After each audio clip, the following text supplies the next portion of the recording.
75 से 120 शब्द प्रति मिनट की गति पर इस डिक्टेशन का अभ्यास करने के लिए और इसकी फ्री टाइपिंग और मॉक टेस्ट के लिए हमारी वेबसाइट speedyshorthand.com या हमारे Telegram channel speedy short hand पर विजिट करें। डिक्टेशन 5 सेकंड बाद शुरू होगी।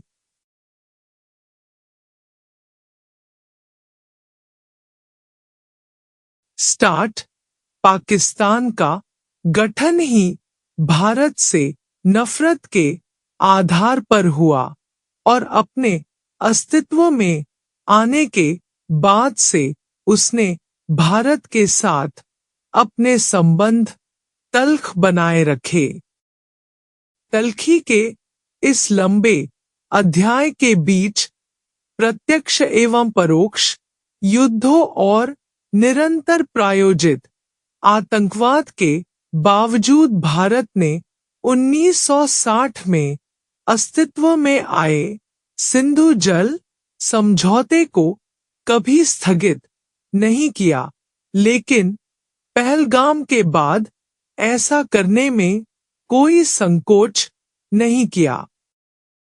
इस स्थगन के कार्यान्वयन और इस मामले के अंतर्राष्ट्रीय मंच पर उठने से जुड़े किंतु परंतु के बीच यह तय है कि यदि इसे अपेक्षित रूप से अमल में लाया जा सका तो पहले से मुश्किलें झेल रहा पाकिस्तान त्राहिमाम करने लगेगा।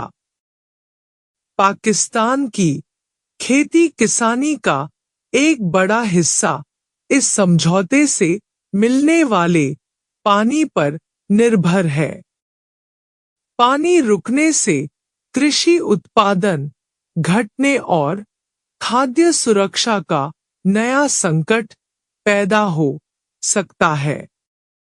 कई पाकिस्तानी शहर भी इसी पानी के भरोसे चलते हैं, तो जाहिर है कि उनकी रफ्तार थम जाएगी। सिंधु जल समझौते को विश्व के सबसे उदार एवं एक तरफा फायदा पहुंचाने वाले करारों में से एक माना जाता है, जिसका लगभग पूरा लाभ पाकिस्तान ही उठाता आया है। अतीत में भी कई बार इसे स्थगित करने की बात आई, लेकिन वह आई गई ही रही, क्योंकि भारत की कभी ऐसी मंशा नहीं रही कि पाकिस्तानी सेना और शासकों की करतूतों की कीमत वहां की जनता चुकाए। यहां तक कि 2016 में उड़ी हमले के बाद भी सिर्फ इस अनुबंध का स्वरूप थोड़ा बदला गया, जिससे भारत को भी कुछ लाभ मिले, पर इसे ठंडे बस्ते में डालने का कदम तब भी नहीं उठाया गया।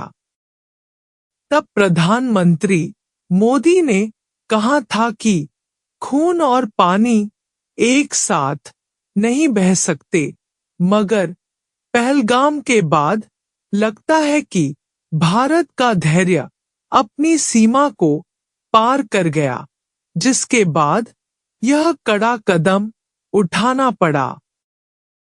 कूटनीतिक कदम यही संकेत करते हैं कि भारत कोई कोर कसर नहीं छोड़ने वाला। इसके बाद सैन्य मोर्चे पर किसी गतिविधि के जरिए पाकिस्तान को सबक सिखाए जाने की सूरत से भी इनकार नहीं किया जा सकता। प्रधानमंत्री मोदी ने कहा भी है कि आतंकियों को उनकी कल्पना से भी परे सजा दी जाएगी। गुरुवार को कई देशों के राजनयिकों के साथ बैठक में भारत ने वैश्विक समुदाय को वस्तुस्थिति से अवगत भी कराया। अंतर्राष्ट्रीय समुदाय ने पहलगाम हमले की कड़ी निंदा करते हुए भारत को हर संभव सहयोग के लिए आश्वस्त भी किया है। भारत की प्रतिक्रिया और गतिविधियों से पाकिस्तान में डर का माहौल स्पष्ट दिख रहा है।